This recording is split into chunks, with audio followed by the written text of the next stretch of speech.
السلام عليكم ورحمة الله وبركاته.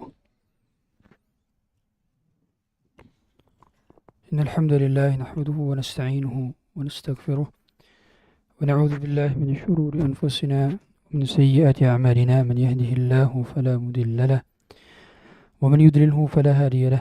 أشهد أن لا إله إلا الله وحده لا شريك له وأشهد أن محمدا عبده ورسوله وصفيه من خلقه وخليله. أدى الأمانة وبلغ الرسالة ونصح للأمة وكشف الله به الغمة وجاهد في الله حق جهاده حتى أتاه اليقين وتركنا على محجة بيضاء ليلها كنهارها لا يزيغ عنها إلا هالك. اللهم صل وسلم وزد وبارك وأنعم مكرم ومجد على عبدك ورسولك محمد صلى الله عليه وعلى آله وصحبه وسلم. فقال عز من قائل: يا أيها الذين آمنوا اتقوا الله حق تقاته ولا تموتن إلا وأنتم مسلمون.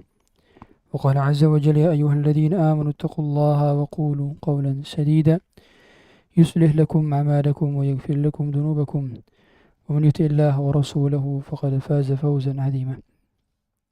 أما بعد، فإن أصدق الحديث كتاب الله وخير الهدى هدى محمد صلى الله عليه وسلم وشر الأمور محدثاتها وكل محدثة في دين الله بدعة وكل بدعة ضلالة وكل ضلالة في النار. Hadirin hadirat rahmat Allah Subhanahu wa taala.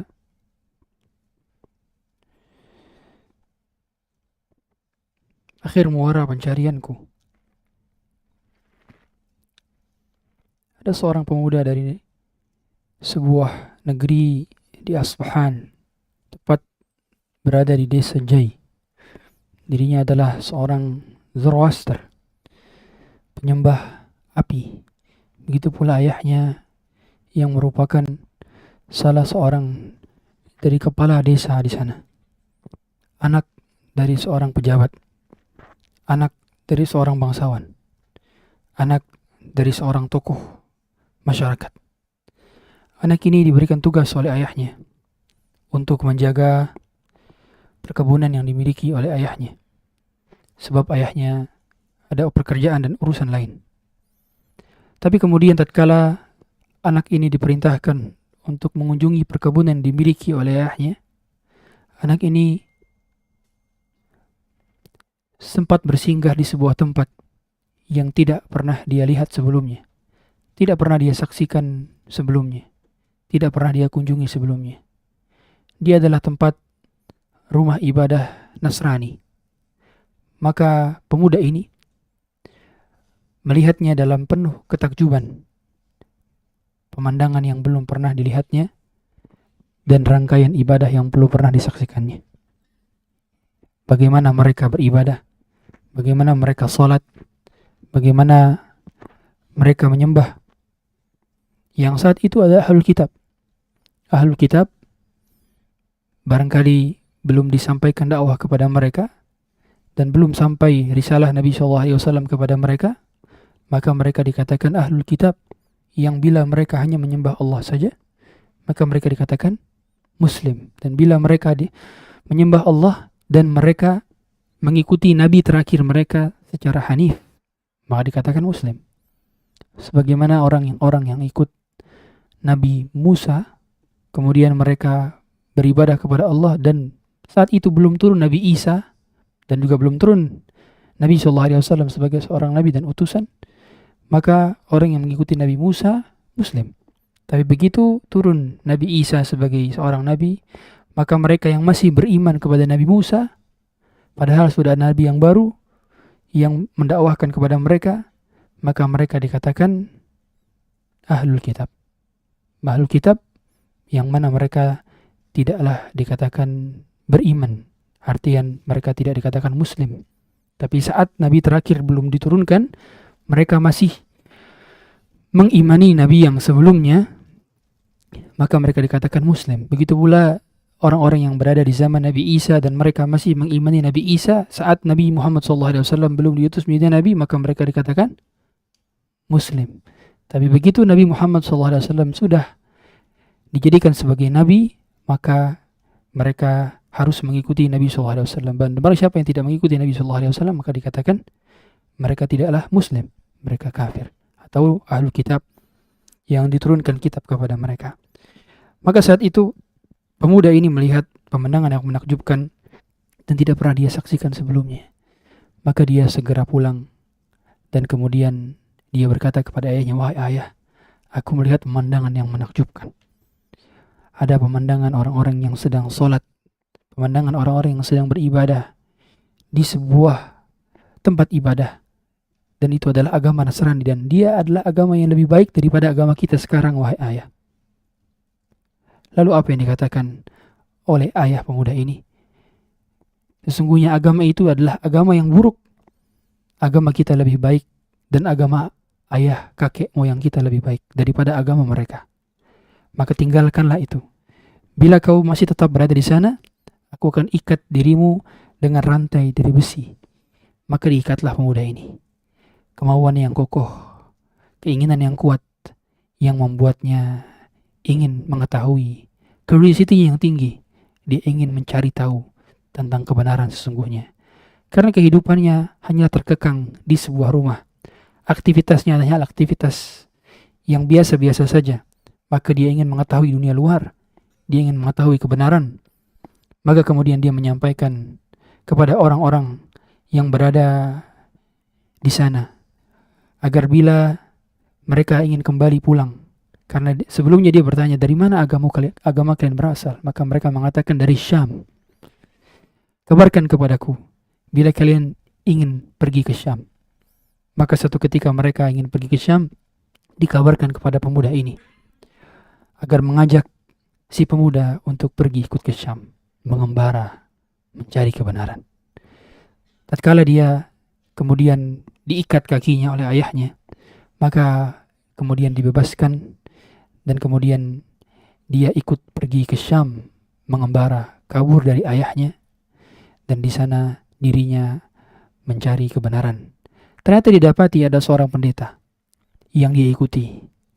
Pendeta yang ternyata mengumpulkan harta zakat dari masyarakat, tapi ternyata tidak diberikan kepada fakir miskin, tidak diberikan kepada penerimanya.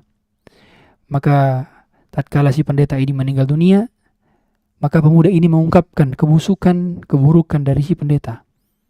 Akan kutunjukkan kepada kalian di mana dia menyimpan harta yang tidak dia berikan kepada fakir miskin dari hasil sedekah dan zakat kalian.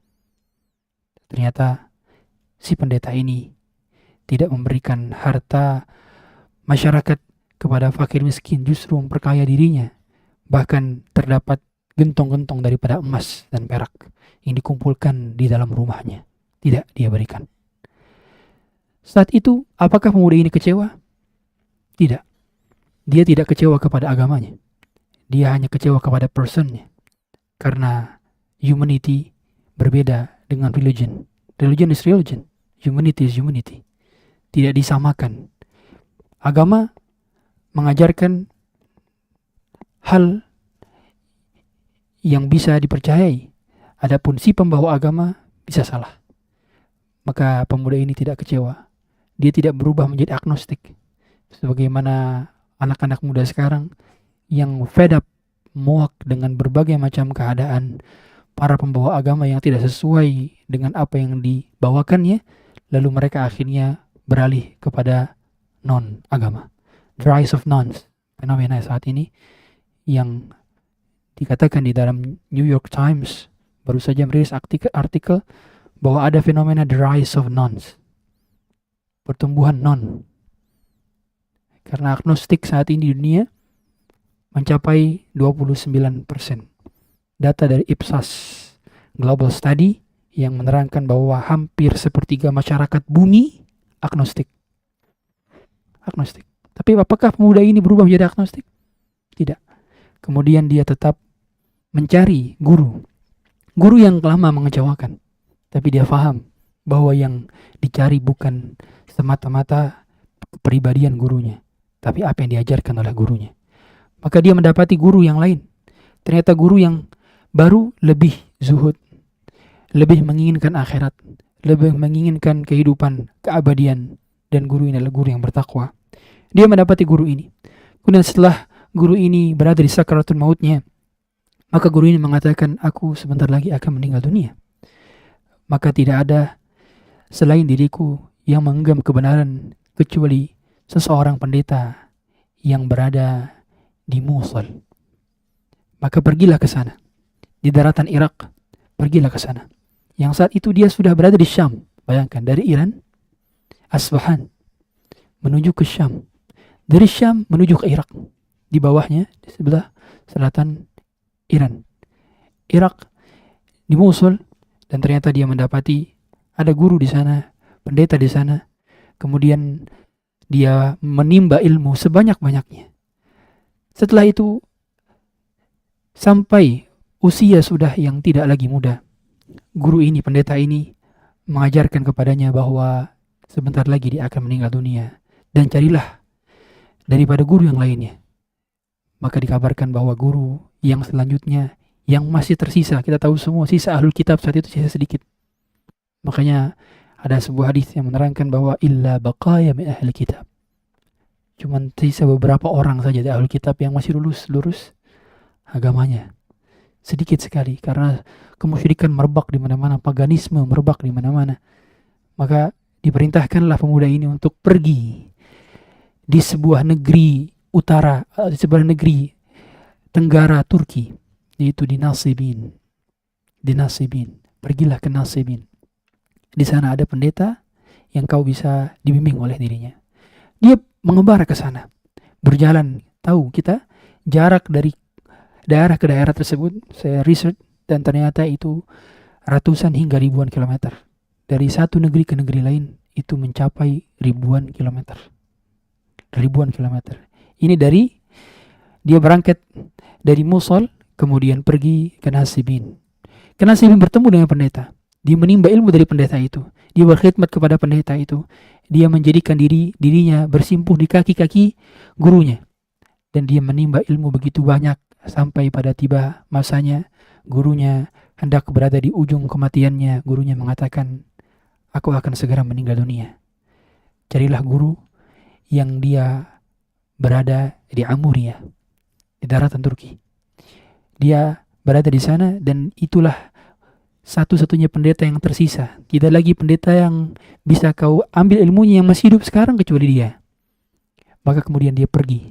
Bayangkan, dari Nasibin menuju Amuria. Di Amuria tidak sebentar. Kemudian dia sampai, gurunya berusia tua, berarti bertahun-tahun. Tidak lagi cuma sekadar berbulan-bulan, tapi bertahun-tahun dia menimba ilmu dari guru-gurunya. Dan di Amuria, gurunya mengatakan bahwa dia akan segera meninggal dunia. Dan tidak ada lagi daripada pendeta yang tersisa. Kecuali kelak dikabarkan akan ada nabi yang akan menjadi nabi dari Jazirah Arab. Dan dia akan pergi berhijrah karena diusir oleh kaumnya. Dan dia akan berada di daratan yang penuh dengan pohon kurma. Daratan itu adalah daratan yang diapit oleh dua bukit.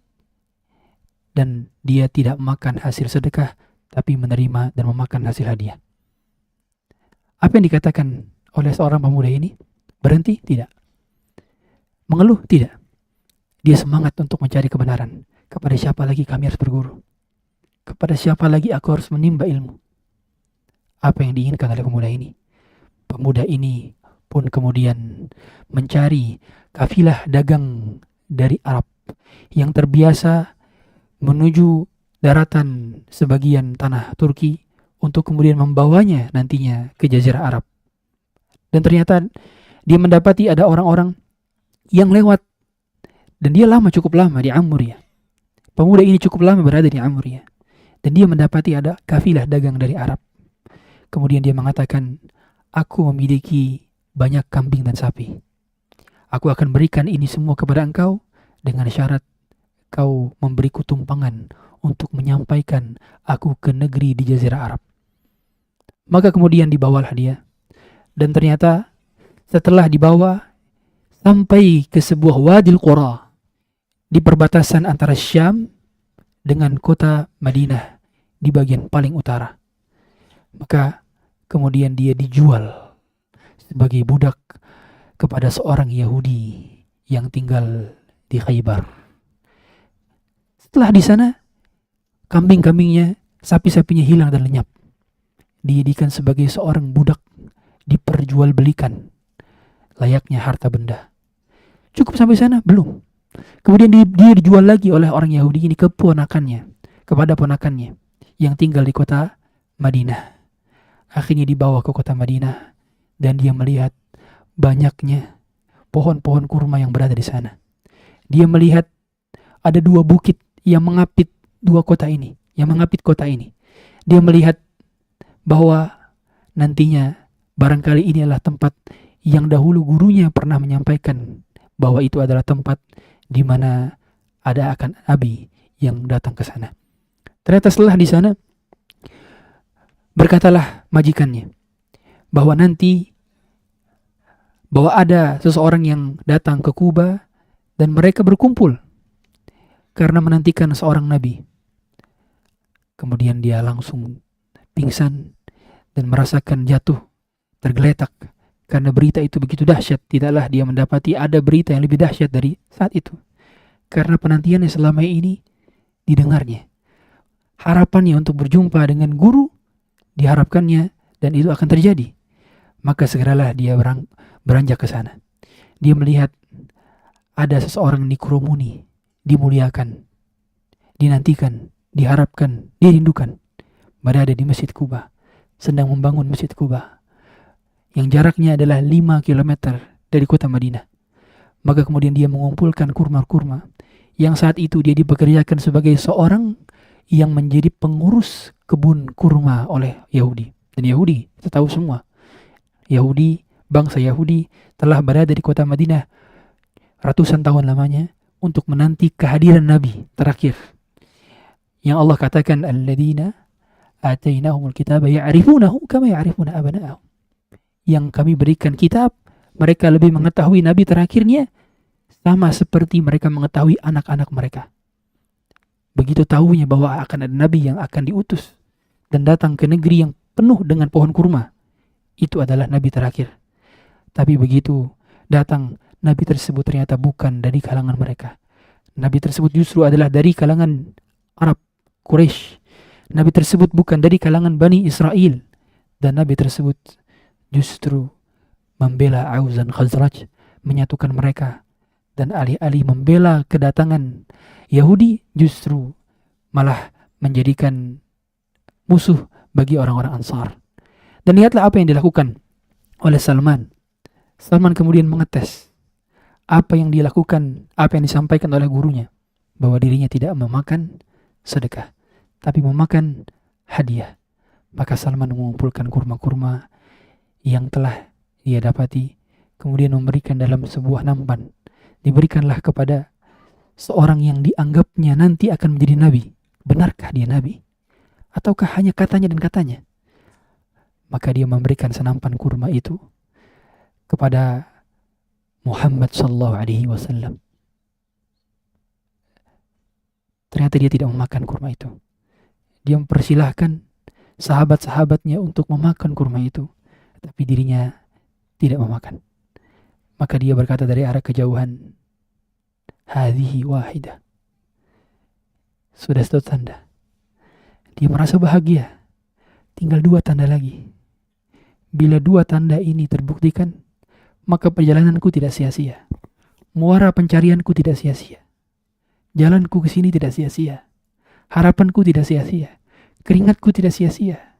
Bahkan diriku yang dijual sebagai seorang budak sampai ke negeri antah berantah tidak pernah aku kenal asalnya. Tidak pernah aku tapaki jejak tanahnya. Tidak sia-sia. Hadhihi wahidah. Sudah 1. Tinggal 2 lagi. Kemudian Salman, pemuda ini yang bernama Salman, akhirnya di besok harinya mencari momen di mana dia bisa memberikan kurma lagi dalam bentuk hadiah, bukan sedekah. Karena ketika diberikan sedekah tidak diterima. Maka pemuda ini kemudian memberikan tampan daripada kurma dan diberikanlah kepada Nabi Muhammad SAW untuk diterima, dan ternyata dimakannya dan diterimanya.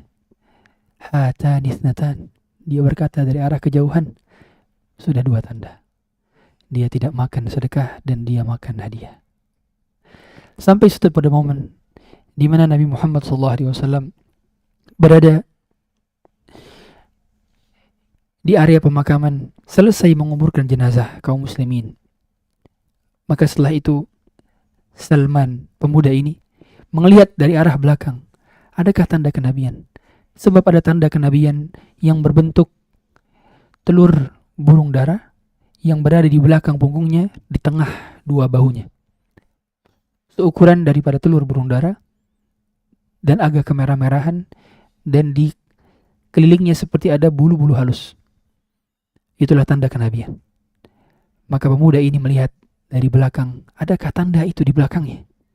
Dan ternyata dia melihat sengaja dibukakan oleh Rasulullah SAW selendangnya. Dia melihat ada tanda di belakang itu, tanda kenabian.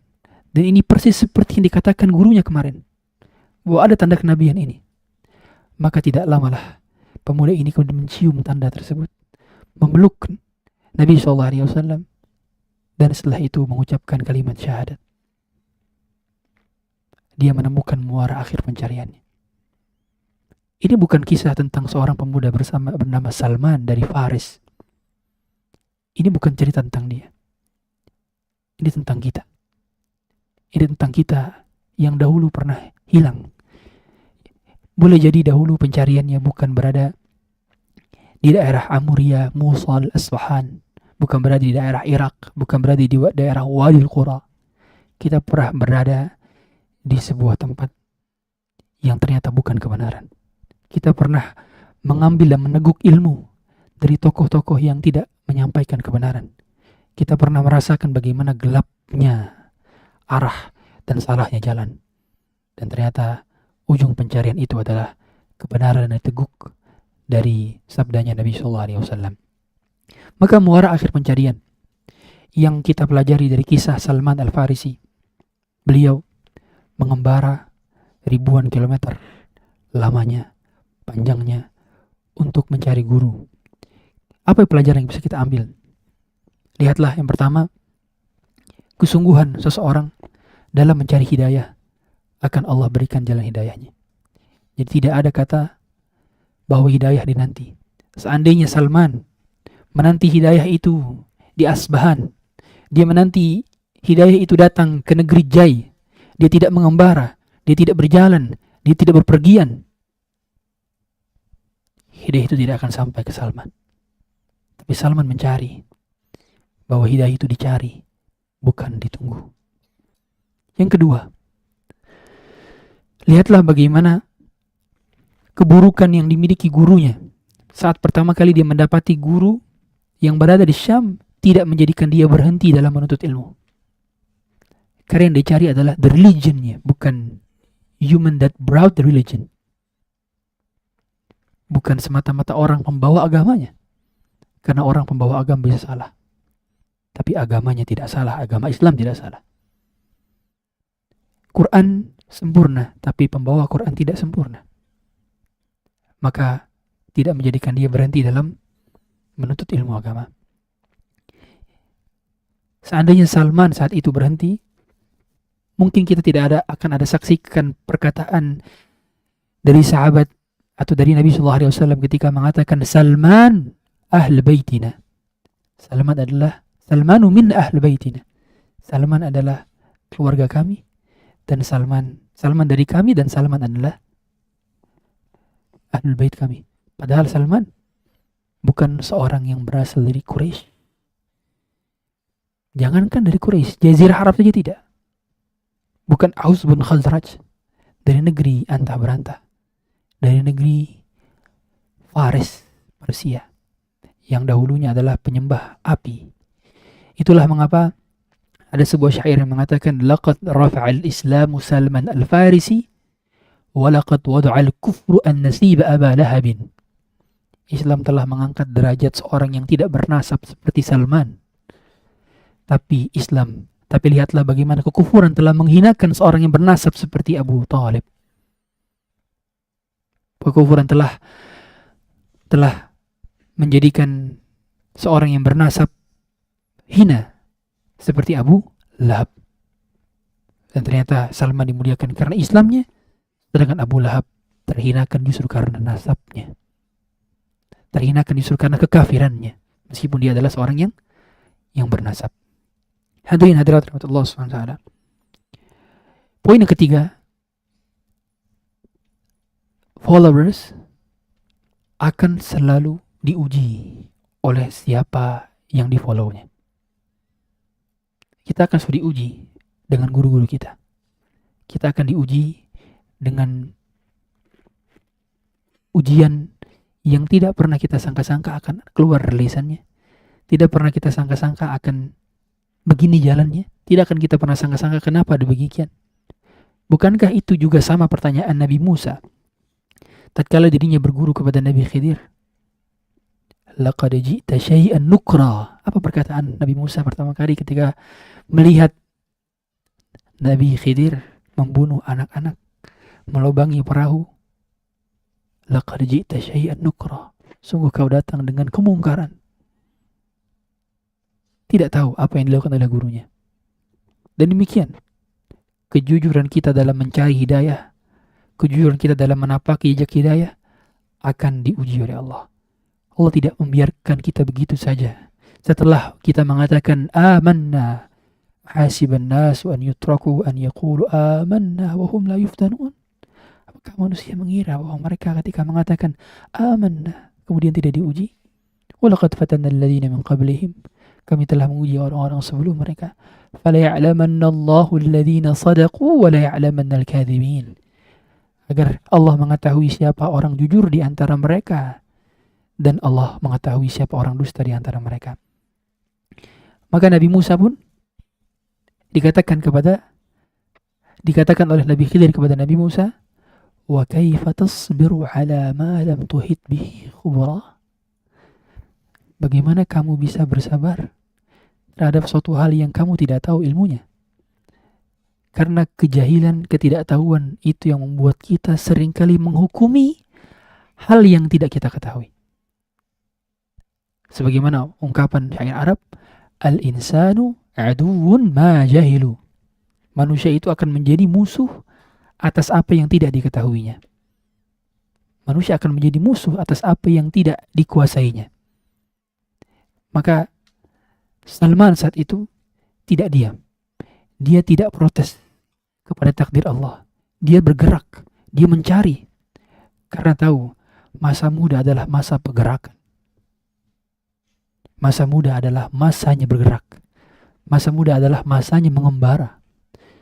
Sebagaimana Salman melakukan pergerakan itu. Sebab ada ungkapan fa inna fil harakati barakah. Sebab dalam setiap pergerakan untuk kebaikan ada keberkahan. Ada keberkahan. Maka bagaimana mungkin generasi yang mendapati banyak kebaikan bila diisi dengan rebahan? Seandainya Salman hanya scrolling saat itu, hanya rebahan, hanya nonton Netflix, menghabiskan seri-series, tidak akan ada Salman hari ini yang disebutkan, yang kita katakan radhiyallahu anhu. Tidak akan ada kata Salman Al-Farisi yang menjadi teknokrat muslim terhebat. Sebab perang Khandaq diinisiasi ide besarnya. Penggalian parit itu adalah idenya Salman. Tidak akan ada kata Salmanu minna ahlul bait. Kalau seandainya Salman saat itu tidak bergerak, tidak akan ada. Bergerak. Pemuda adalah masanya bergerak. Masa kekuatan di antara dua kelemahan. Masa pencarian muara, ujung muara terakhir diawali dengan bergerak. Bergerak. Ikut kegiatan yang bermanfaat. Isi kegiatan bermanfaat. Sebab ujiannya masa muda adalah as-sihhatu wal faragh. Kesehatan dan waktu luang. Dan kelak dua hal ini akan banyak ditanya. Itulah mengapa masa muda adalah masa yang ditanya secara khusus.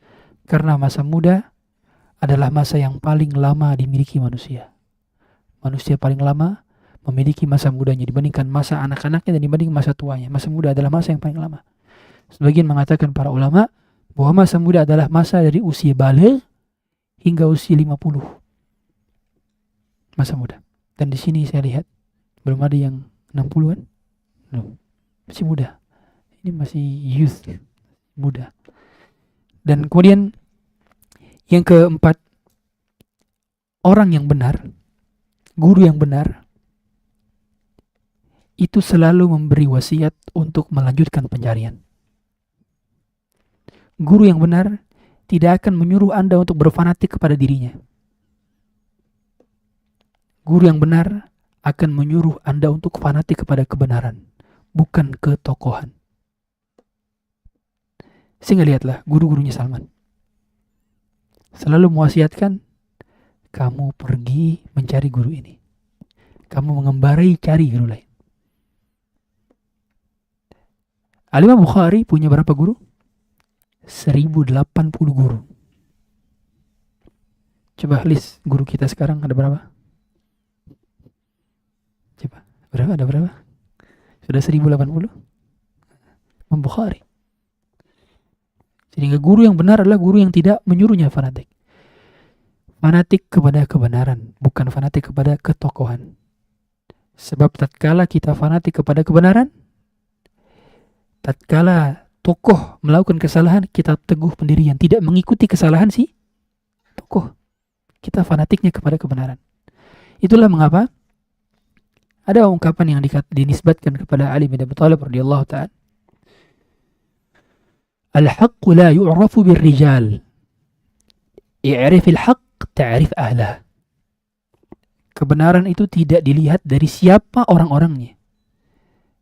Tapi kenalilah kebenaran, maka kau akan kenali orang-orangnya. Jadi bukan sekedar dia dekat siapa. Bukan. Tapi bagaimana pemahamannya. Diukur dengan Quran dan Sunnah. Bukan sekedar dilihat dari siapa circle-nya, bukan.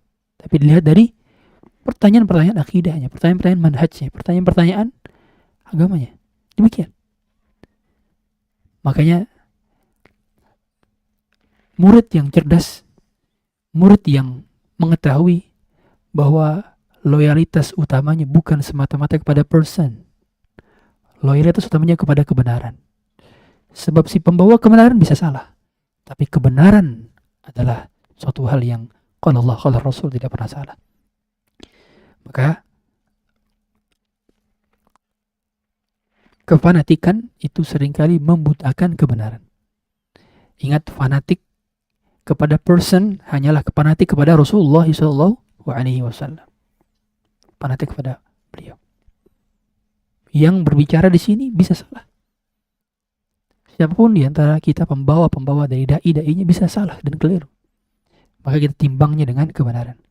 Oleh karenanya seringkali kami dapati ada narasi dari kitab-kitab tatkala murid itu mengkritisi gurunya. Imam Nawawi itu bermadzhab apa? Syafi'i. Nawawi itu bermadzhab Syafi'i. Tamadzhab bimadhhabi Syafi'i. Tapi ternyata lihat, beliau itu punya namanya ikhtiyarat. Yaitu pilihan-pilihan. Pilihan-pilihan yang berbeda dengan Imam Syafi'i. Baik dalam qaul jadid maupun qaul qadimnya. Pendapat yang lama maupun pendapat yang baru. Itu berbeda dengan pendapat daripada gurunya Imam Syafi'i, meskipun tidak berguru secara langsung. Tapi lihatlah bagaimana beliau mengatakan, kata beliau apa? Bahwa kebenaran al-haqqu ahaqqu ayyuttaba. Kebenaran itu lebih pantas untuk diikuti. Sehingga oleh karenanya mengapa seseorang ketika dia berguru, dia bukan sedang berfanatisme, tapi dia sedang mencari dan mengembarai kebenaran. Kemudian yang kelima, faedah yang kelima dari kisah ringkas daripada Salman Al-Farisi tadi. Lihatlah, dunia itu bukan tujuan, tapi kendaraan. Dunia bukan tujuan, tapi itu alat. Lihatlah bagaimana Salman merelakan dirinya untuk dijual sebagai budak demi berjumpa dengan kekasihnya, demi berjumpa dengan idolanya. Sebab cinta itu dibuktikan. Cinta itu dibuktikan. Itulah kenapa seseorang yang mencintai yang jujur, dia akan ikut, dia akan wear what they wear, walk how they walk, Play like they play. Seorang yang memfollow seseorang lainnya, dia akan menggunakan apa yang digunakan oleh idolanya. Dia akan berjalan bagaimana cara idolanya berjalan, dan dia akan bermain sebagaimana idolanya bermain. Seseorang yang suka Cristiano Ronaldo atau Lionel Messi, saya pakai dua contoh ini karena lebih relevan dengan bocil. Karena biasanya kalau yang diketahui lah anak-anak itu, meskipun banyak lagi ya yang baru-baru.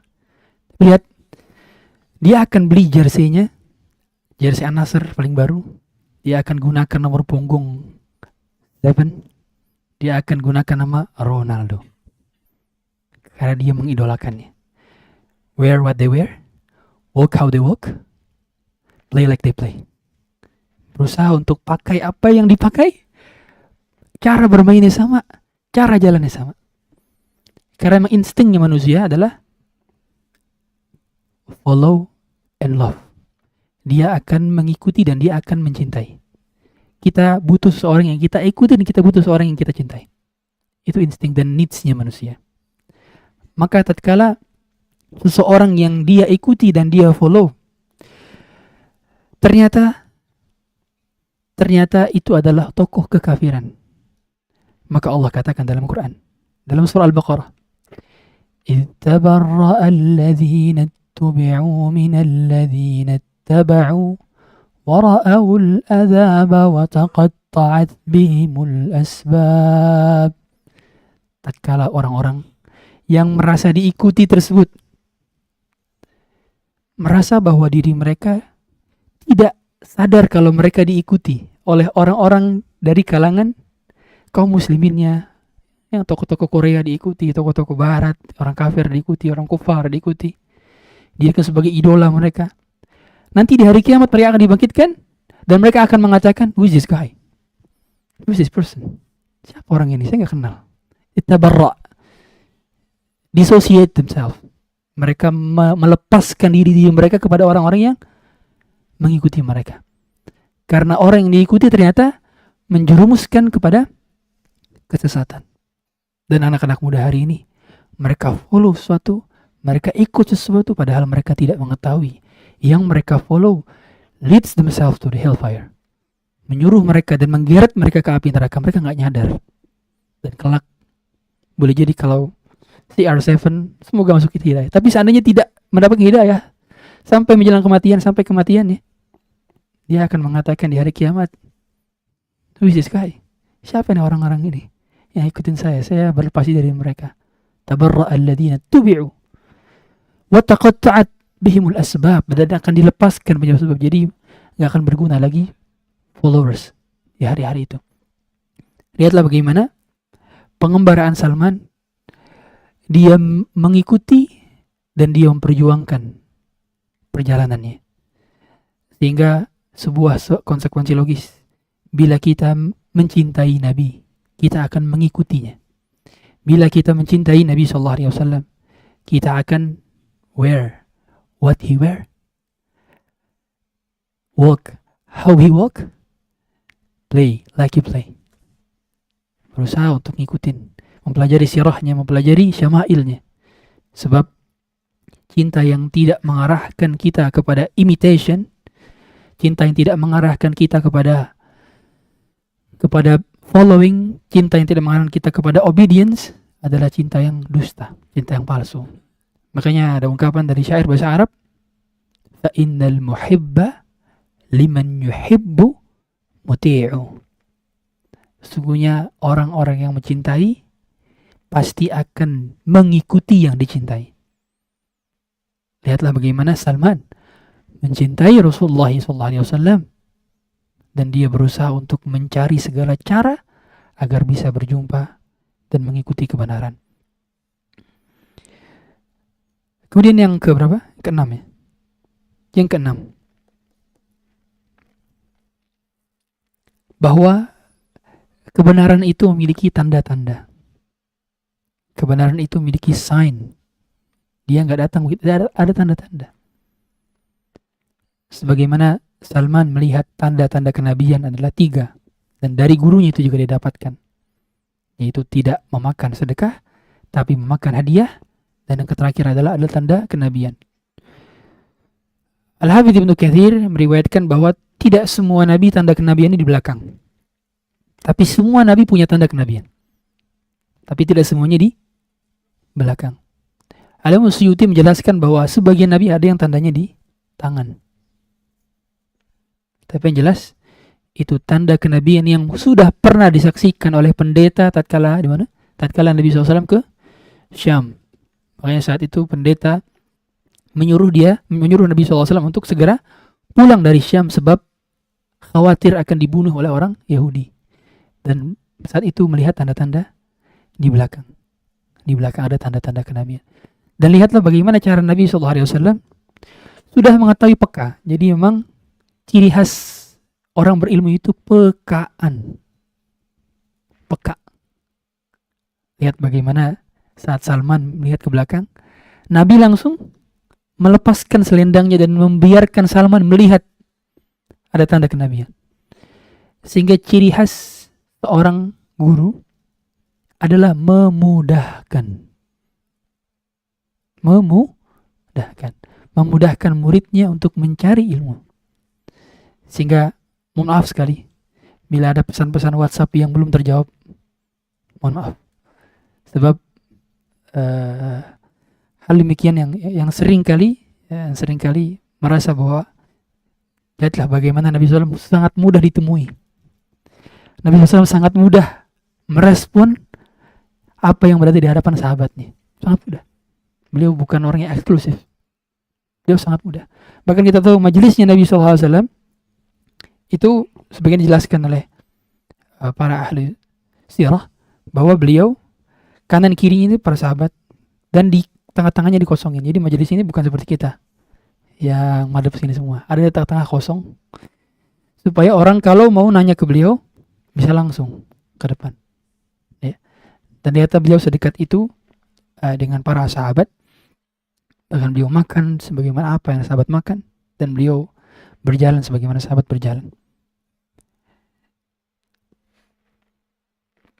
Dan kebenaran itu tanda-tandanya adalah tanda-tanda objektif, bukan tanda-tanda subjektif. Jadi yang kita cari dari guru bukan sekedar wah gurunya good looking, wah gurunya suaranya bagus, wah gurunya penampilannya keren. Bukan itu dicari, tapi kebenaran yang keluar dari lisannya.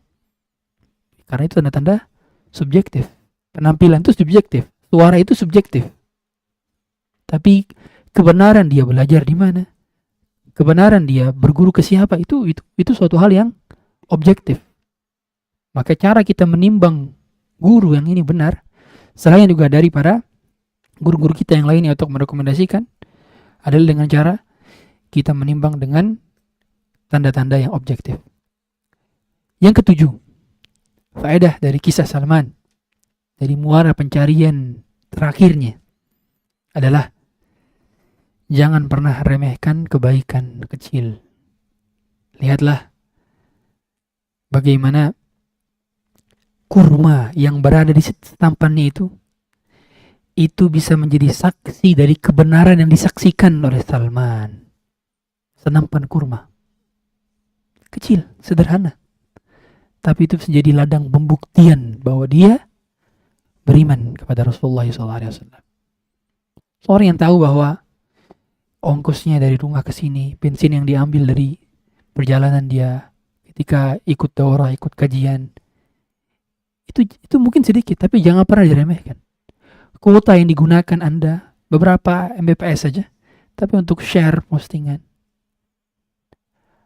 subscription yang Anda miliki dari jenis CapCut, Canva, Adobe Premiere, dan berbagai macam subscription yang Anda gunakan untuk mengedit post, video, dan foto demi disebarkannya dakwah, itu bernilai di sisi Allah besar.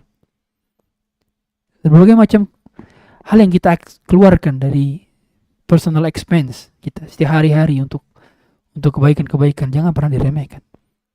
So kita tidak tahu dari mana arah yang Allah berikan itu ternyata menjadi petunjuk besar. Kita tidak benar-benar tahu dari mana kita mendapatkan klik momen di mana itu menjadi turning point kita. Jadi game changer kita nggak tahu. Di majelis mana, dengan ustadz siapa, duduk di bagian mana, yang kelak itu akan menjadi klik momen yang membuat kita ingat terus-terusan. Oh, dulu saya ingat sekali kisah Salman di Masjid Dar Syafi'i. Oh, dulu saya ingat sekali ada kajian saya di majelis ini bersama ustadz ini. Saya duduk di pojokan sebelah sana. Saya ingat sekali kanan kiri saya ketemu sama ini. Gak ada yang tahu. Kita tidak tahu dari mana arah hidayah itu menyapa.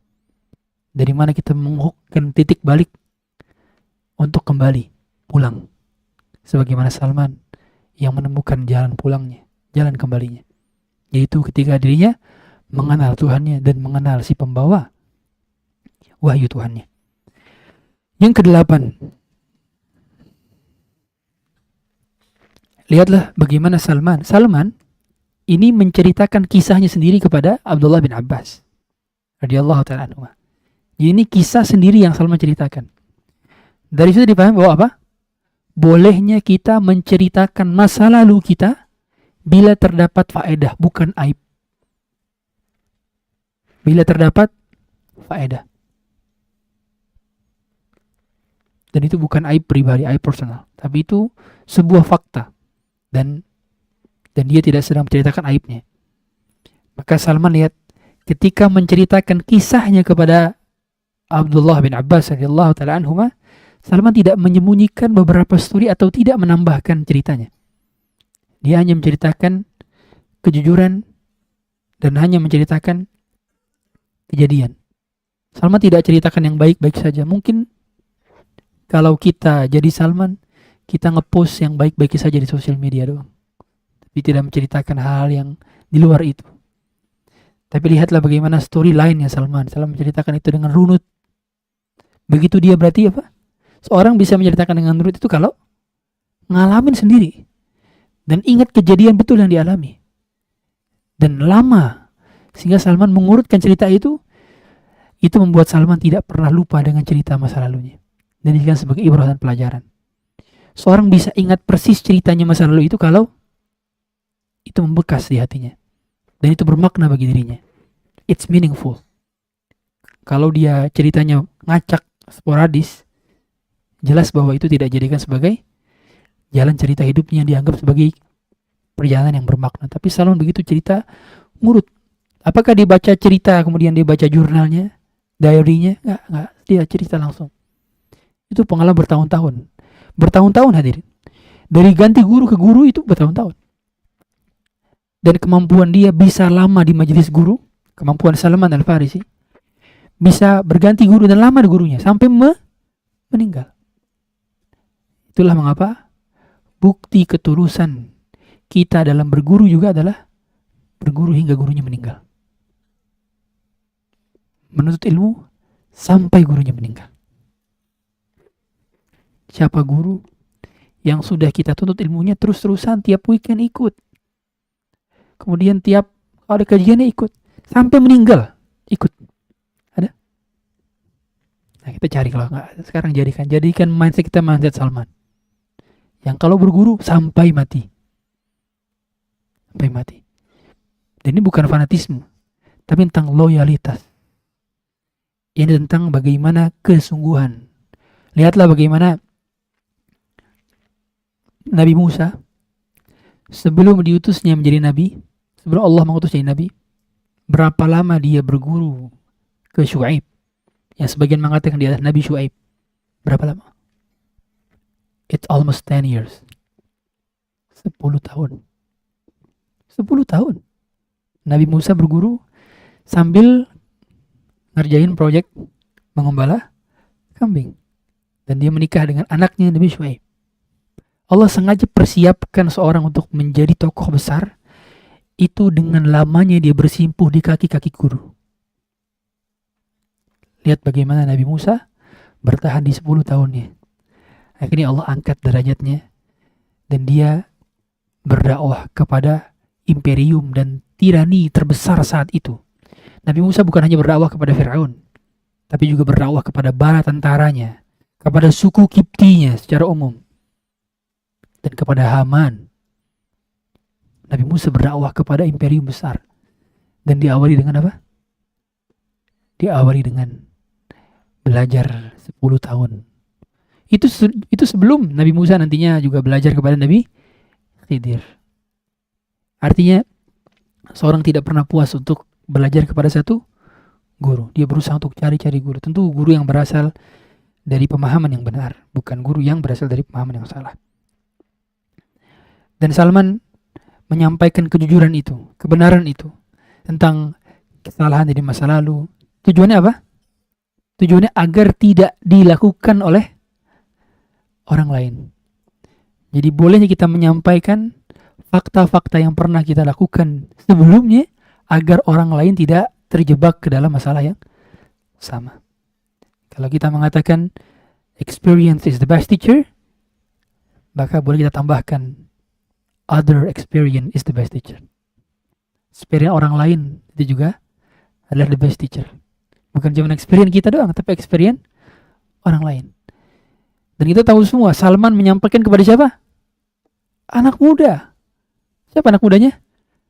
Abdullah bin Abbas. Salman saat itu bukan sudah berusia muda lagi, sudah tua. Sudah cukup matang. Sebab lamanya bertahun-tahun. Abdullah bin Abbas ketika berjumpa dengan Salman, usia berapa? 10 tahun. Di tahun 7 Hijriah, Abdullah bin Abbas itu baru ke Madinah.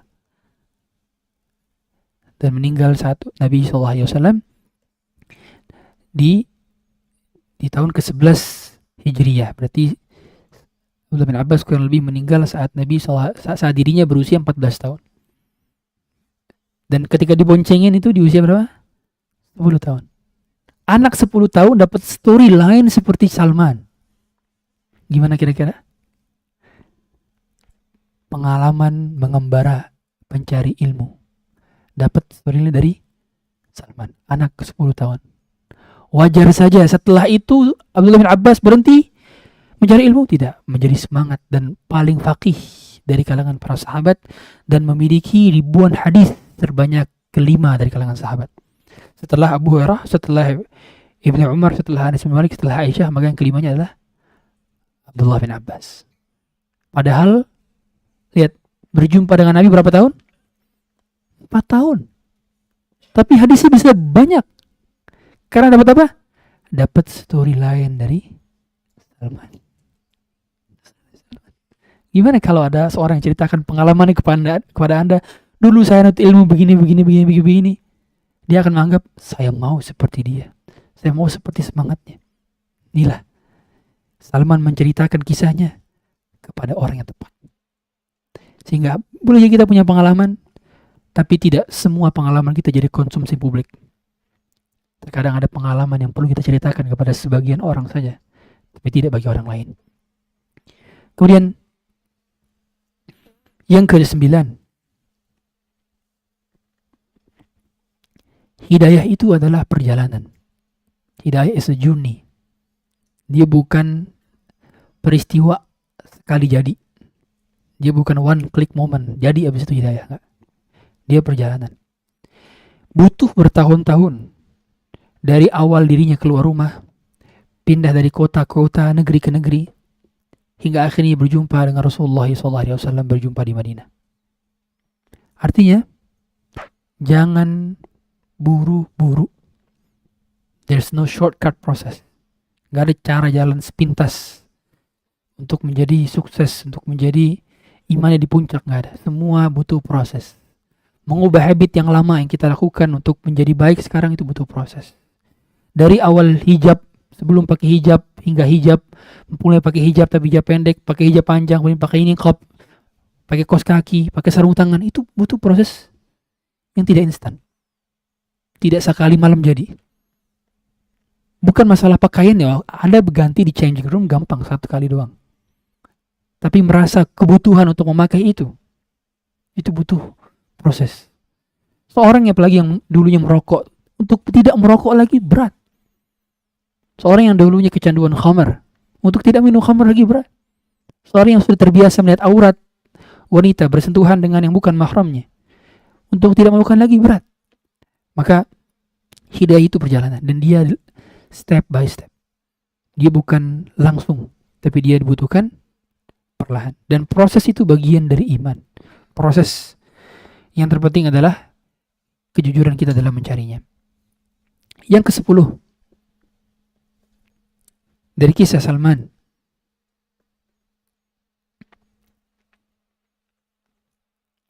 Perjalanan spiritual dan rohani yang dimiliki oleh Salman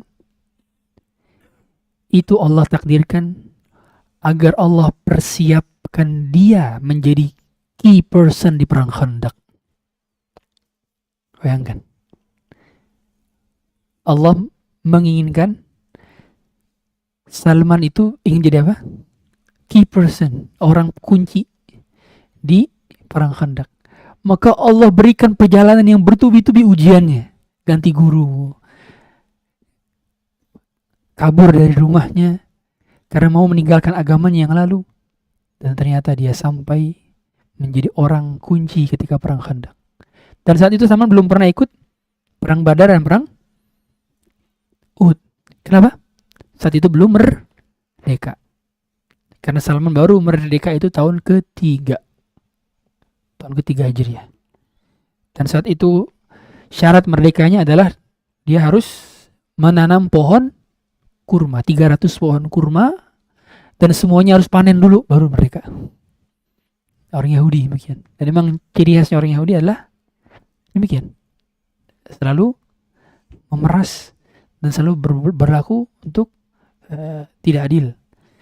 Lihatlah bagaimana akhirnya Nabi SAW membantu juga untuk menanam pohon untuk Salman. Sampai ketika sudah semuanya tertanam dan semuanya berbuah dipanen, maka Salman bebas. Maka Salman tidak memiliki saudara sekandungnya. Maka dipersaudarakan oleh Nabi SAW dengan siapa? Abu Darda. Karena Salman sendirian. Siapa teman Salman? Tahu semua hadis. Hadis ketika Salman bertamu ke rumah Abu Darda, kemudian Abu Darda puasa di siang harinya, sholat malam penuh di malam harinya, istrinya tidak terurusi, dirinya pun tidak terurusi. Maka berujung kepada ending Salman mengatakan kepada Abu Darda, "Inna li rabbika 'alaika haqqan." Sungguh Tuhanmu punya hak atas dirimu. Wa li zawjika 'alaika haqqan. Istrimu punya hak atas dirimu. Wa li dhaifika 'alaika haqqan. Tamumu, saya tamu, punya hak juga atas dirimu. Wa li ahlika 'alaika haqqan. Keluarga punya hak atas dirimu. Wa li jasadika 'alaika haqqan. Dan tubuhmu punya hak juga atas dirimu. Fa'ti kulladhi haqqin haqqah. Maka berikanlah setiap pihak itu hak-haknya masing-masing. Kemudian perkataan ini disampaikan kepada Nabi SAW oleh Abu Darda, dan Nabi SAW mengatakan, "Sadaqa Salman." Lihat bagaimana Salman bisa punya perkataan powerful ini. Dan orang terhebat yang mendapatkan wahyu dari Allah Ta'ala bisa mengatakan, he's right. Dia benar. Dapat approval. Dapat tanda tangan. Dapat rekomendasi. Sadaqa Salman. Dan ini seolah-olah jadi penisbatan kata-kata Nabi SAW. Sehingga perkataan ini seringkali dikatakan para ulama sebagai berhukum marfu'. Berhukum sampai kepada Nabi SAW, karena Nabi membenarkan perkataan Salman, soalnya itu seperti perkataan Nabi sendiri. Kok ada orang bisa mencocoki perkataannya dengan wahyu? Perkataan wahyu, berarti kan? Kalau dibenarkan oleh Nabi berarti sesuai sama wahyu. Apa yang demikian? Sincerity, kejujuran. Kejujuran Salman mencari hidayah membuatnya Allah bimbing dirinya untuk terus lurus. Dan Salman bisa mendapat ilmu yang banyak sebab Salman bisa mendapat ilmu dari Nabi, bermula zamah dengan Nabi, menjadi pembantu dari Nabi SAW. Kemudian yang ke-11, kebenaran itu tidak akan dicapai kalau kita merasa tidak enakan dengan tradisi nenek moyang. Kebenaran tidak akan dicapai kalau kita masih tidak enakan kepada tradisi nenek moyang. Lihatlah, Salman meninggalkan tradisi nenek moyang dengan penuh keberanian. Dia tidak peduli apa yang dikatakan oleh ayahnya, dia tidak peduli apa yang dikatakan oleh kaumnya. Salman punya privilege. Privilege apa? Ayahnya adalah tokoh agama juga, tokoh masyarakat yang punya lahan perkebunan banyak. Ini bukan orang sembarangan nih, punya banyak properti di sebuah negeri yang agamanya sudah eksis. Di sana dia tinggal melanjutkan saja nanti tugas ayahnya, kemudian dia enak. Tapi pencari kebenaran tidak demikian. Pencari kebenaran selalu memiliki keberanian. Pengembalian, keberanian untuk menolak segala bentuk kemungkaran meskipun berasal dari ajaran nenek moyang. Lihat Salman menolak melakukan ritual-ritual agama nenek moyangnya, sebab Salman tahu bahwa meninggalkan agama nenek moyang bukanlah pengkhianatan, tapi bentuk keberanian dan bentuk kesucian dia untuk mencari kebenaran. Dia keluar dari peribadatan kepada api, kepada peribadatan yang menciptakan api. Peribadatan kepada makhluk, kepada peribadatan kepada yang menciptakan makhluk. Bahkan dia berani menentang ayahnya sendiri untuk lari dari hal demikian. Sehingga hal terberat ketika seorang hijrah adalah meninggalkan adat dan tradisi nenek moyang. Bila kita tidak memiliki jiwa sejiwa Salman, dia tidak memiliki keberani Salman, kita akan mudah ikut-ikutan lagi ke tradisi-tradisi yang masa lalu. Maka jiwa kita adalah jiwa Salman harusnya. Keberanian kita adalah keberanian Salman, menolak kemungkaran dan berani menyuarakan kebenaran dengan penuh hikmah dan kelembutan. Yang ke-12,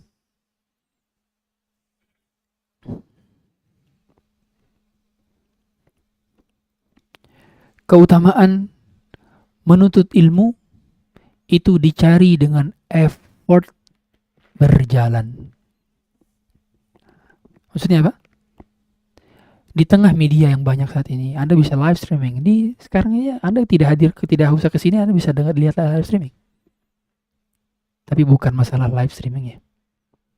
Bukan masalah siapa yang bisa mudah mengaksesnya. Ini masalah perjuangan. Ini masalah pengorbanan. Hadir di tempat langsung kajian berbeda rasanya dengan live streaming.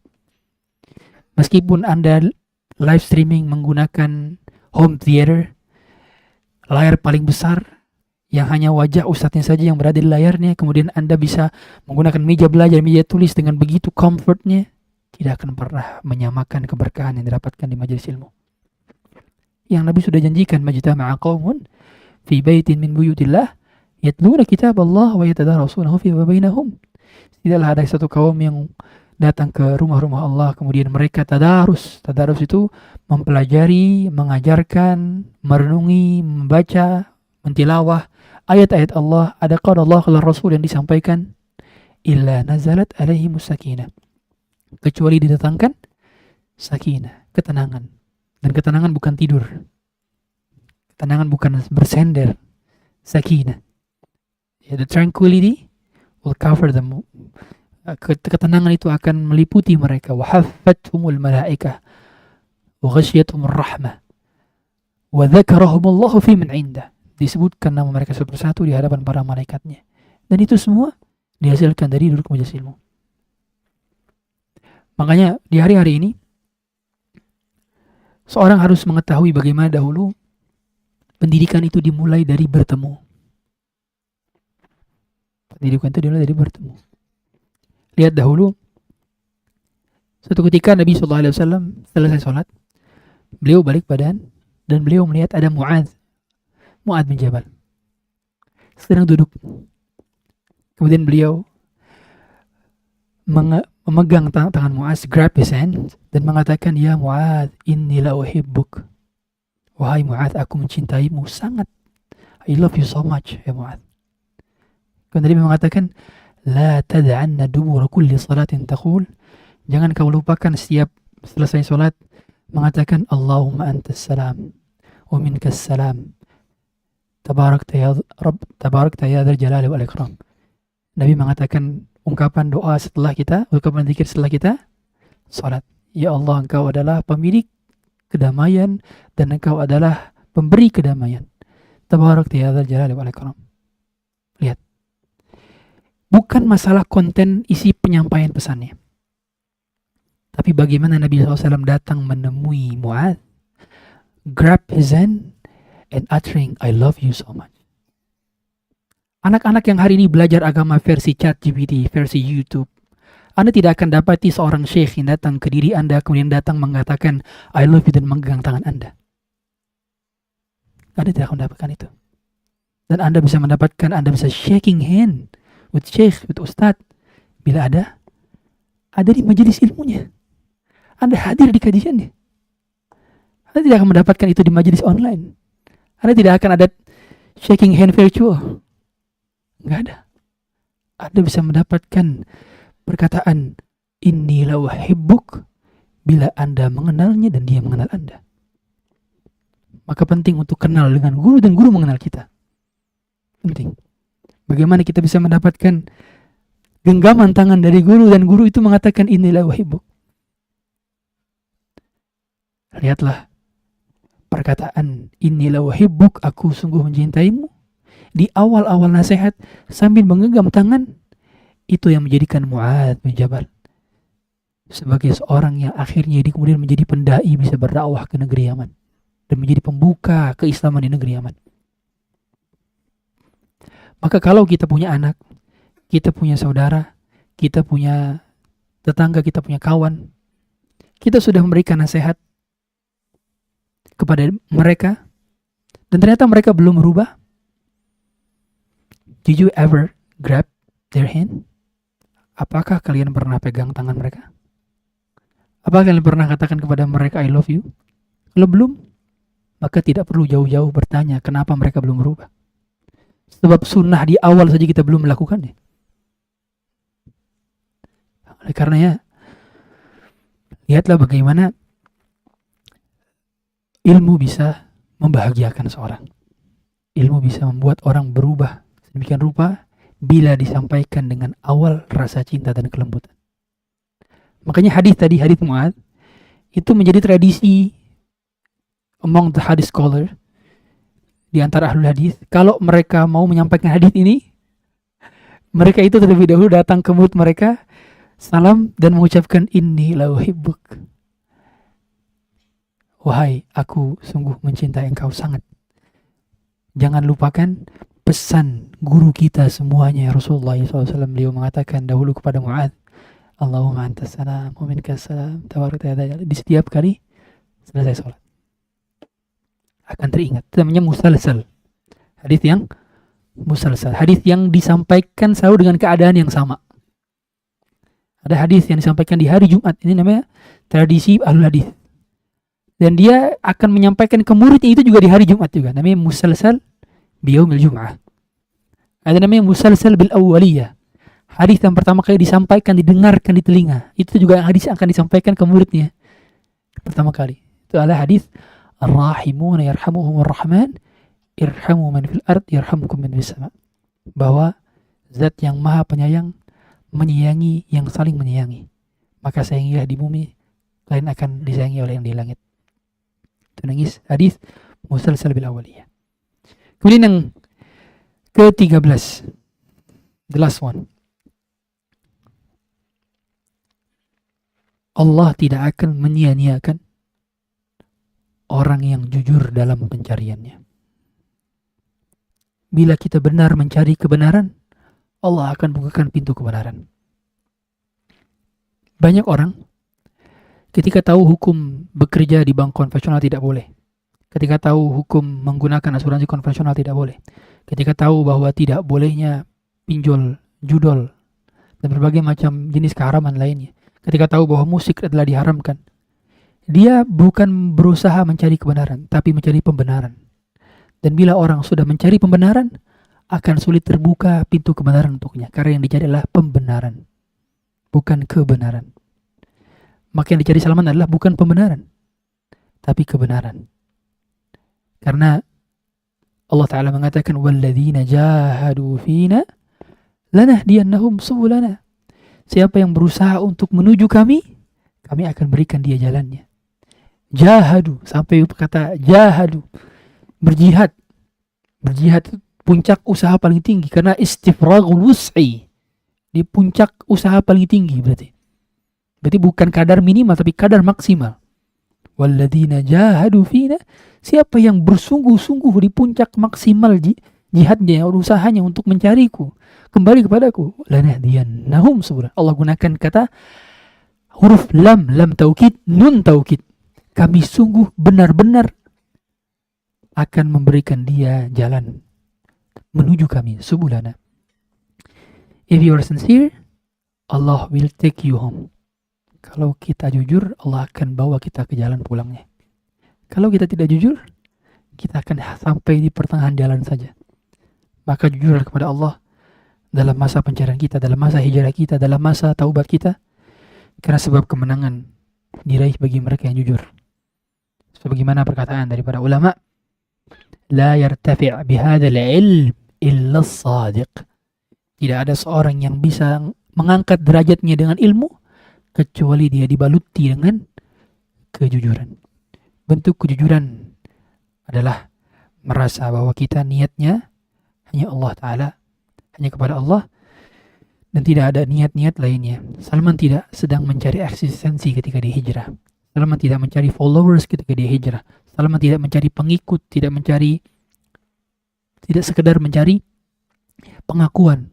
Salman betul-betul mencari kekasihnya.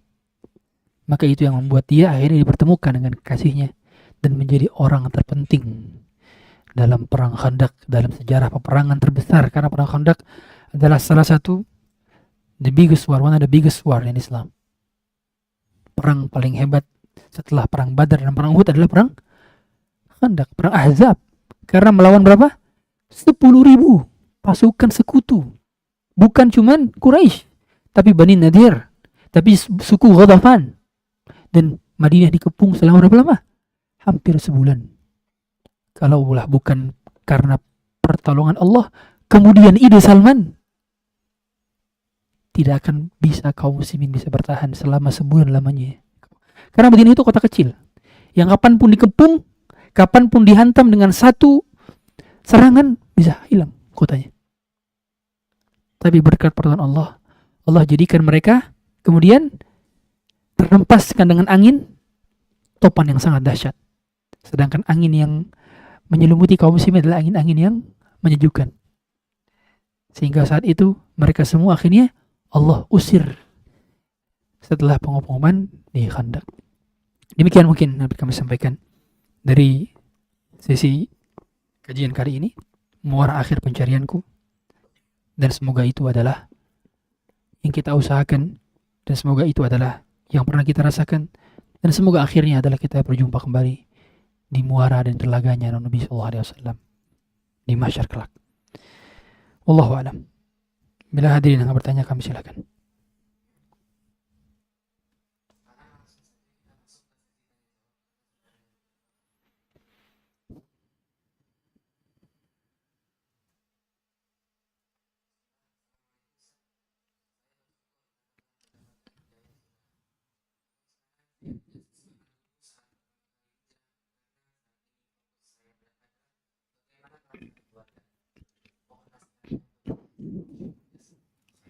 Afwan, fokusnya apa tadi?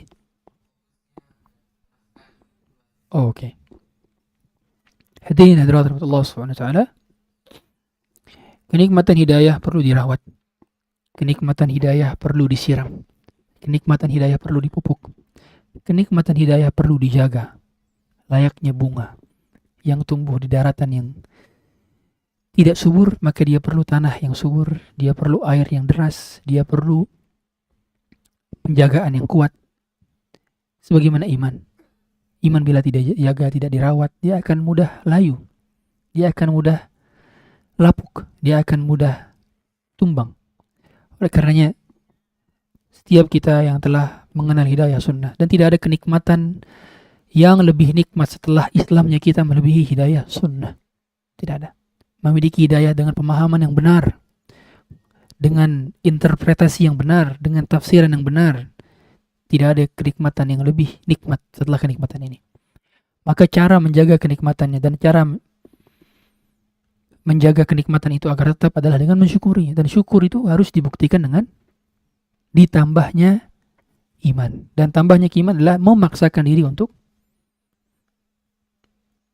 belajar, memaksakan diri untuk menuntut ilmu, memaksakan diri untuk terus mengamalkan apa yang telah diketahui. Dan ilmu yang telah kita pelajari akan hilang bila tidak diamalkan. Makanya Imam Ahmad mengatakan, kunna nasta'inu ala hifdzil hadits bil 'amal bih. Kami berusaha untuk merawat hafalan hadis kami dengan cara mengamalkan isi hadisnya. Jadi bila kita ingin hafalan kita kokoh terhadap satu ilmu yang kalau ditanya orang bisa menjelaskan, kalau diminta berdakwah kita bisa menjelaskan, kalau kita ingin menjelaskan kepada anak-anak kita bisa menjelaskan, maka caranya adalah diamalkan. Kita bisa tahu hadis la tashrabanna ahadukum qa'iman, jangan kalian minum berdiri dengan cara tidak minum berdiri. Kita bisa mengukuhkan makan dengan tangan kanan ucap basmalah kalau kita merutinkan itu.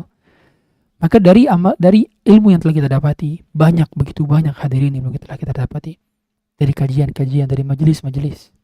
Tapi renungilah berapa persentase yang telah kita amalkan. Sebab ilmu akan memanggil amalan. Bila tidak diamalkan, ilmu akan pergi. Al-ilmu yahtiful amala fa in ajabahu wa illa irtahal. Ilmu itu memanggil amalan. Bila amalan tidak merespon, maka ilmu akan pergi. Maka diamalkan, setelah belajar diamalkan. Dan harus punya majelis rutin yang dipaksakan. Jangan kita setelah bekerja di weekdays-nya, di weekend-nya masih sibuk lagi untuk bekerja. Kalaupun bekerja maka sempatkan. Ilmu ini kebutuhan. Ilmu ini seperti kita mandi. Kita butuh untuk mandi setiap hari. Sama kita seperti ilmu juga butuh. Ilmu bukan yang kapan bisa waktu luang kita baru luangkan. Enggak. Ilmu ini adalah kebutuhan. Dia adalah makanan bagi ruh, penegak bagi jasad. Dia adalah gizi bagi jiwa. Yang bila tidak kita sempatkan hati kita untuk hadir di majelis-majelis dan taman-taman surga, kita akan mudah lalai. Dan kita akan mudah kembali kepada maksiat sebelumnya. Kita akan mudah untuk kembali terjerumus ke dalam masa-masa jahiliyah. Dan betapa banyak kami lihat. A'adhanallah wa iyyakum. Semoga Allah jaga kita semua. Orang-orang yang dahulu bersama kita di kajian. Bersama kita di majelis ilmu. Bersama kita hadir. Tapi hari-hari ini tidak lagi tampak wajahnya. Tidak kita saksikan lagi kehadirannya. Karena hidayah tidak lagi menyapanya, karena dia tidak mengusahakannya. Bukan karena hidayah tidak datang menyapanya, tapi sebab dia tidak mau mengusahakan hidayah itu agar menetap di hatinya. Karena hidayah adalah tentang siapa yang berjuang untuk meraihnya. Bukan semata-mata dia duduk kemudian dia datang. Oleh karenanya dipaksakan kembali dan dibuat kalau bisa. Banyak di antara kita yang merasa tidak cukup. Wah, makanya harus cari weekend, hari tambahan, segala macam. Kenali batas kadar cukup kita. Ini nasihat guru saya juga kepada saya. Kenali batas kadar cukup kita. Banyak orang merasa weekendnya dibabat juga untuk bekerja, sebab dia tidak mengenali kadar batasnya. Dia tidak mengenali batas kemampuannya. Akhirnya, setiap hari adalah hari kerja, setiap waktu adalah jam kerja, dan dia tidak memiliki kesempatan untuk belajar. Dan ingat, belajarnya kita tidak mengurangi rezeki, justru menambahnya. Bukankah ingat ada seorang sahabat yang datang kepada Nabi SAW mengeluhkan adiknya yang fokus hanya menuntut ilmu sedangkan dia bekerja. Adik dinafkahi oleh dirinya. Maka dia melapor kepada dia, ya Rasulullah, adik saya nggak kerja, adik saya cuma menuntut ilmu doang. Apa jawab Nabi SAW kepada sahabat yang lapor ini, yang ngadu ini? Kata Nabi, la'allaka turzaqu bih. Boleh jadi kau dapat rezeki, boleh jadi kau bisa bekerja, sebab saudaramu menuntut ilmu. Bukan dia bisa mendapatkan nafkah gara-gara kamu bekerja, bukan. Kamu yang bisa bekerja, kamu yang bisa makan gara-gara saudara kamu menuntut ilmu. Lihat, mindsetnya dibolak balik. Dan demikian, mindset kita adalah mindset yang sesuai dengan syariat. Maka jangan sampai kita berpikiran bahwa hadirnya kita ke kajian mengurangi omset, mengurangi margin, mengurangi revenue. Tidak. Sama sekali tidak mengurangi. Justru menambahnya. Dan rezeki bukan sekadar nominal, tapi tentang keberkahan. Wallahu a'lam.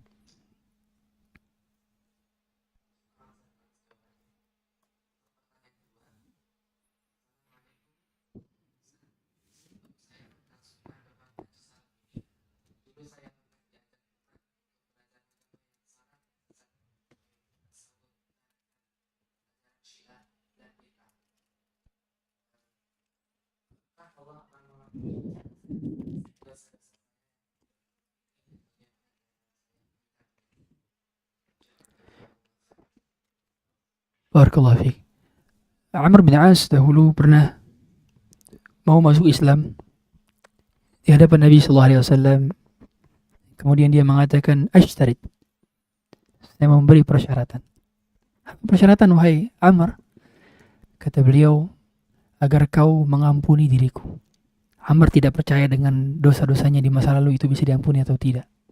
Dia tahu bahwa dirinya melakukan diplomasi kepada kekufuran. Amr bin As itu dahiyatul Arab, orang cerdasnya Arab. Karena diplomat ulung, gaya komunikasinya adalah gaya komunikasi yang halal tingkat luar negeri. Sebab komunikasi sudah biasa dengan para pembesar-pembesar di setiap imperium. Tapi dia gunakan untuk menjauhkan orang dari Islam. Ketika mengenal hidayah Islam dan sunnah, maka Amr malu untuk masuk Islam. Maka Nabi pun sallallahu alaihi wasallam mengatakan, "Ala ta'lamu ya Amr, anna al-Islam yahjubu ma kana qablahu wa anna al-hijrata tahdimu ma kana qablaha."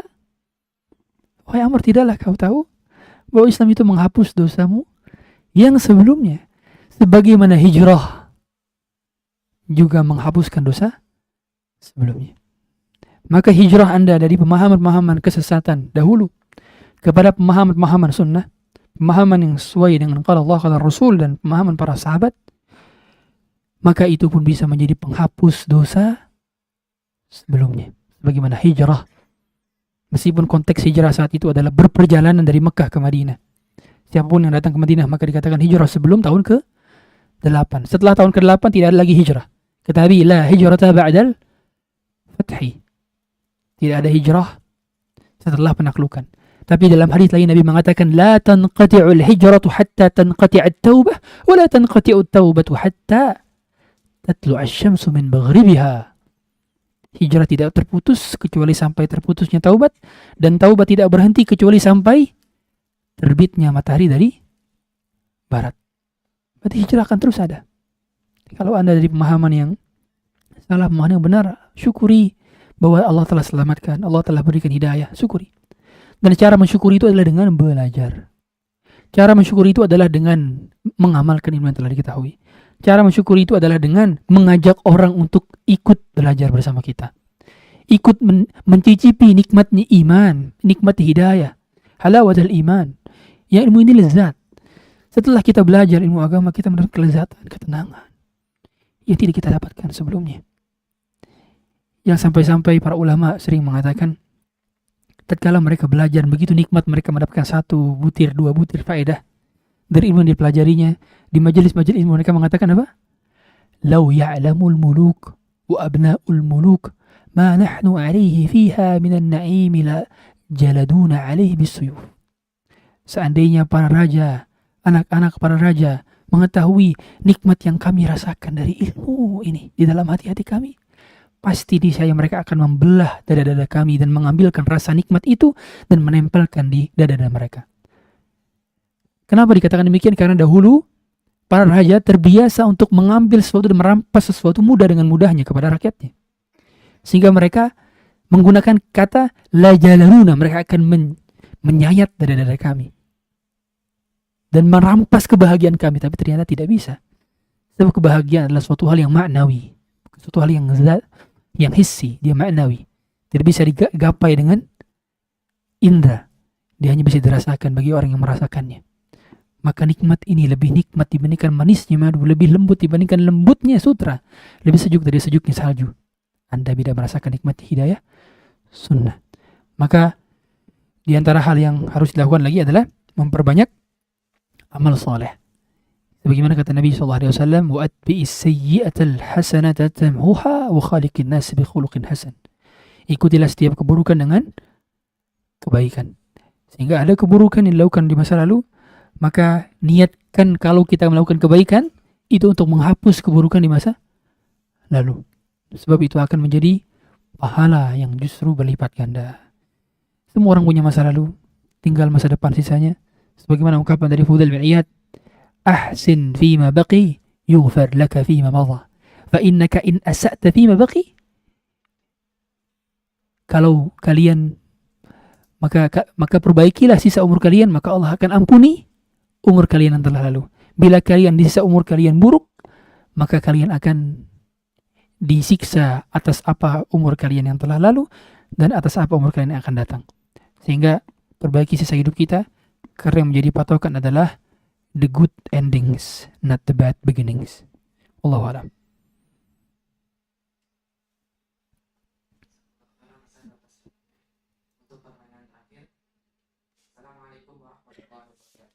Waalaikumsalam warahmatullahi wabarakatuh.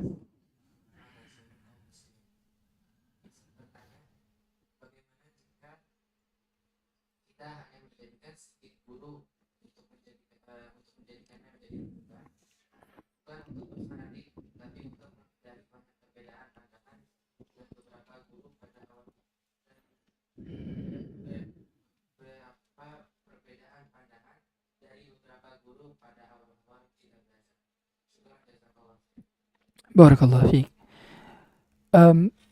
Tentu di awal-awal belajar, maka kita fokusnya adalah menyelesaikan ilmu-ilmu yang fardu ain.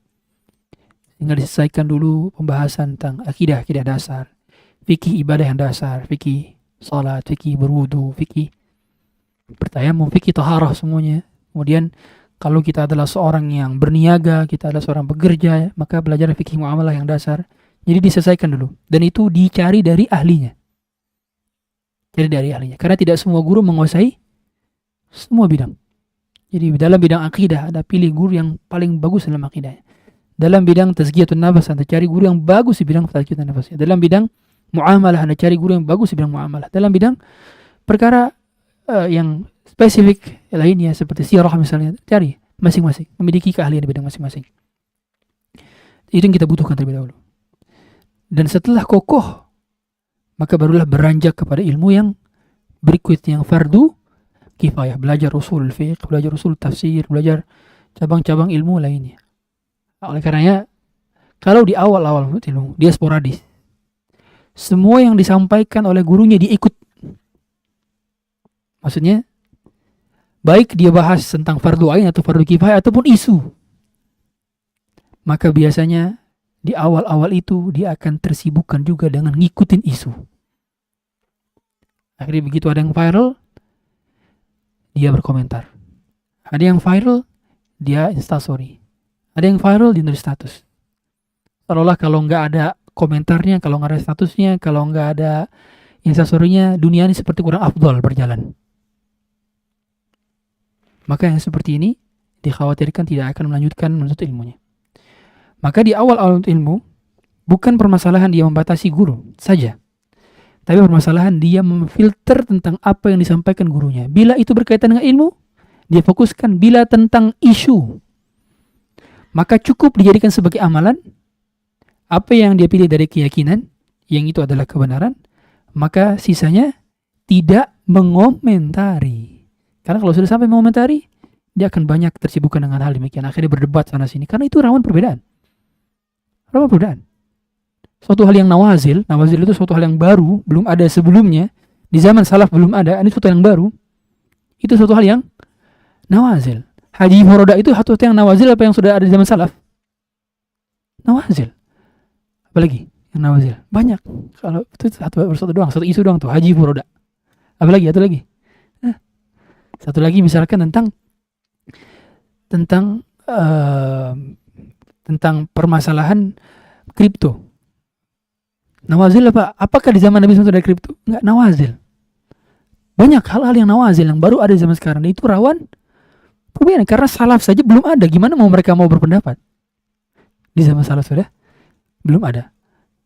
Maka oleh karena itu, kemampuan kita dalam menimba ilmu kepada guru-guru bukan hanya membatasi yang perlu kita pelajari saja agar tidak overwhelmed, Tapi juga berusaha untuk membatasi lisan dan jari jemari agar tidak berkomentar dan melampaui kapasitas kita sebagai penuntut ilmu. Itu yang diharapkan di awal-awal menuntut ilmu. Jangan perlu berkomentar. Dan kita hanya cukup mengamalkan apa yang kita yakini sebagai benar, bahwa itu adalah pendapat yang hati-hati, maka kita amalkan dan kita ajarkan kepada orang terdekat kita. Sisanya tidak perlu kita banyak berkomentar. Dan hal yang lebih penting lagi di awal menuntut ilmu adalah agar kita terbiasa untuk menaiki tangga kita secara bertahap. Jadi jangan langsung melampaui bab-bab yang belum kita layak untuk mempelajarinya. Ya, di awal belajar, pahami adab-adab penuntut ilmu. Ya, ada ta'lim, seperti ta'lim atau tazkiratus sami karya Ibnu Jamaah. Kalau ta'lim karya Zarnuji, ta'dim ilmi karya Syekh Shalih Al-Utsaimin, banyak kitab-kitab adab lainnya di awal-awal belajar. Kalau kitab yang tentang akhlak, tentang adabul mufrad atau Riyadhus Shalihin, atau kitab-kitabnya Ibn Rajab Al-Hambali, ya Fadlul Ilmi Salafi ala Ilmi Khalaf. Ini Fadlu Bayani Ilmi Salafi ala Ilmi Khalaf. Itu kitab-kitab tentang etika dan adab yang perlu kita pelajari, karena kita punya habit yang sudah mengakar sebelumnya. Dan untuk diperbaiki itu butuh penyucian jiwa terlebih dahulu. Penyucian jiwa yang itu di awal-awal, setiap awal. Dan barulah kita mempelajari akidah yang sahihah, bukan yang bantah-bantahnya. Jadi sebelum belajar firqah, belajar dulu akidah Ahlussunnah wal Jamaah yang benar. Bagaimana kita bisa mempelajari suatu kebenaran kalau kita justru yang kita pelajari adalah yang salahnya duluan. Pelajari yang benarnya dulu, dikokohkan yang benarnya. Sebagaimana tadi, kalau orang sudah tahu kebenaran akan tampak yang salah. Tapi kalau dia tahu yang salah dulu, yang benar nggak akan jelas tertampak. Jadi kalau di awal akidah dia belajar fikih Asmaul Husna, tentang nama-nama Allah, bagaimana mengenal Allah yang memiliki nama yang indah, yang kita memanggilnya dalam doa-doa kita, yang kita menyebutnya dalam setiap doa-doa kita, dan kita mengetahui namanya dalam setiap kejadian dan peristiwa. Itu pelajari. Barulah akidah-akidah yang pokok, beriman kepada yang 6, kita tahu kepada Allah, kepada Rasulnya, kepada kitab-kitabnya, kepada qada dan qadar, kepada hari kiamat, kepada malaikatnya, itu belajar. Ya, kemudian juga pokok-pokok iman tentang kisah-kisah Nabi terdahulu, bagaimana peristiwa Nabi SAW, itu dulu yang pelajari, pokok-pokok dulu. Jauh sebelum khilaf bainal mu'tazilah, kemudian khilaf bainal, jadi pokok-pokok itu nanti dipelajarinya. Kalau di awal-awal belajar ya. Jadi tahap kokohkan yang benar, baru setelah itu kita sudah mulai mempelajari yang cabang-cabang. Ya, meskipun itu penting juga mempelajari yang cabang-cabang setelah kita mempelajari pokok ini, karena agar kita tidak terjerumus ke dalam kesesatan, kita harus tahu yang mana yang salah. Sebagaimana Mu'adz bin Jabal atau Hudzaifah bin Yaman yang bertanya kepada Nabi SAW tentang yang salah dulu, bukan yang benar, supaya tidak terjerumus ke dalam yang salah. Araftu syarra la li syarri lakin li tawaqqi. Aku mengetahui yang buruk bukan untuk mengamalkannya, tapi untuk menjauh darinya. Wallahu a'lam.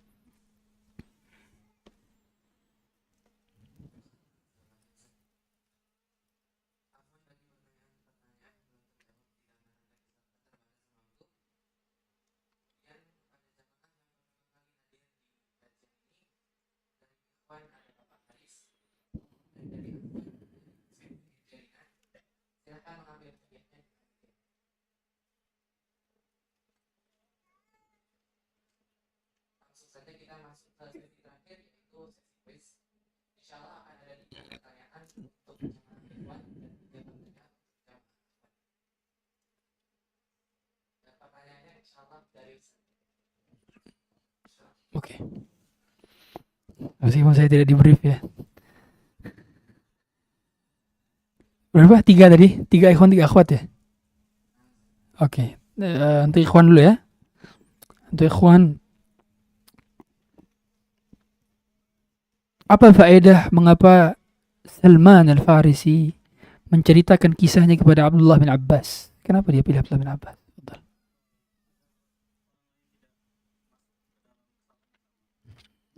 Iya, betul. Oke. Kemudian yang kedua, ini beliau tadi dapat ya. Yang kedua, Sebutkan negeri apa saja yang tadi dikunjungi oleh Salman. Jangan lupa lagi, antum udah. Ayo, silakan. Ya, ya. Iran negeri asalnya. Kemudian atas dikit, udah masuk sedikit wilayah Eropa. Perbatasan Asia Eropa apa? Asia sama Eropa dijembatani oleh jembatan apa tuh? Turki. Terus setelah itu bus Turki gimana? Kemana? Madinah, betul. Udah benar jawabannya. Kemudian yang ketiga,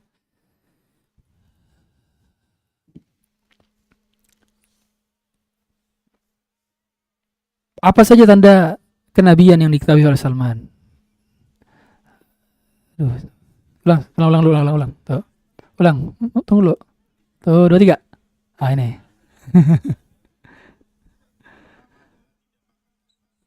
Oke, betul.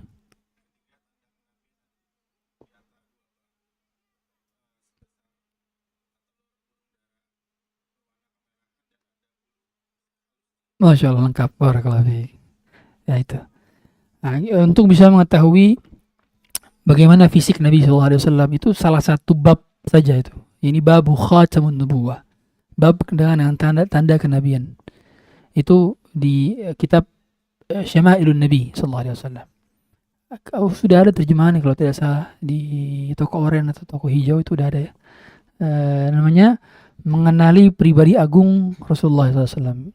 Itu salah satu karya dari Al-Imam Tirmidzi.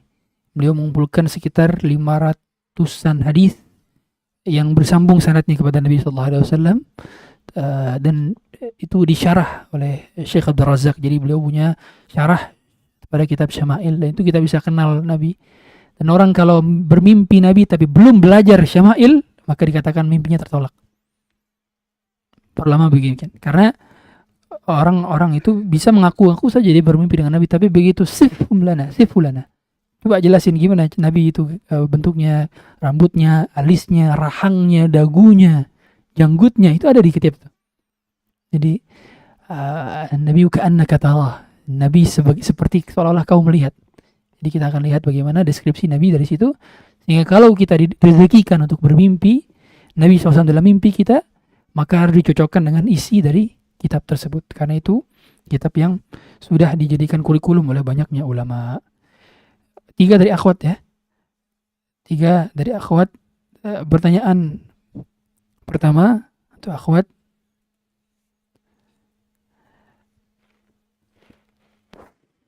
Siapa yang dikatakan oleh Nabi SAW, siapa sahabat yang disampaikan oleh Nabi SAW, I love you so much? Tadi.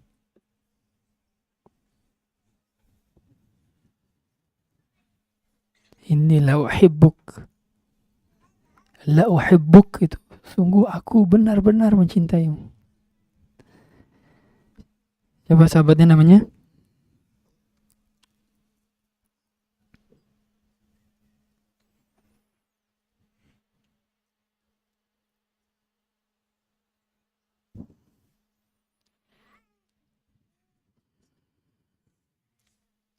Siapa?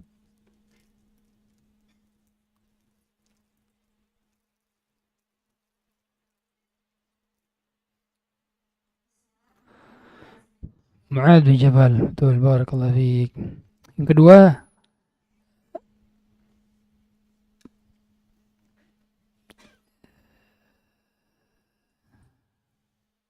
apa nama lain dari Majusi? Akhwat. Betul. Yang ketiga,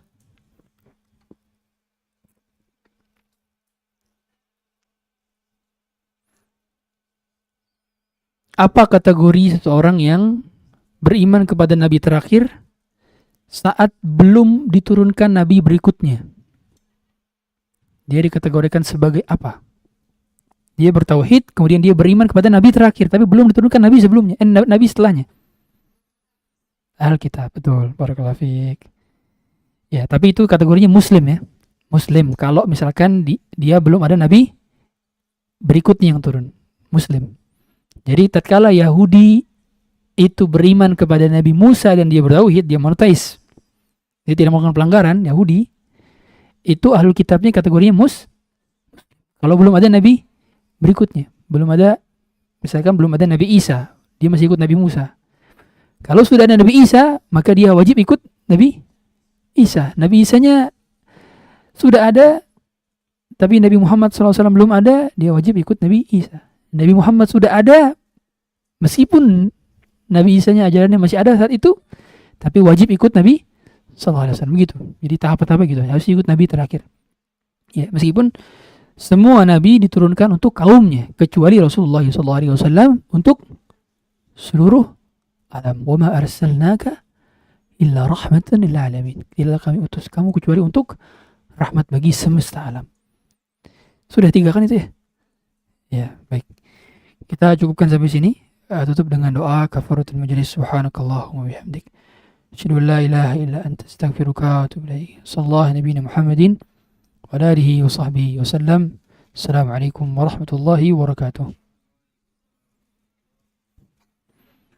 Wa ya warahmatullahi.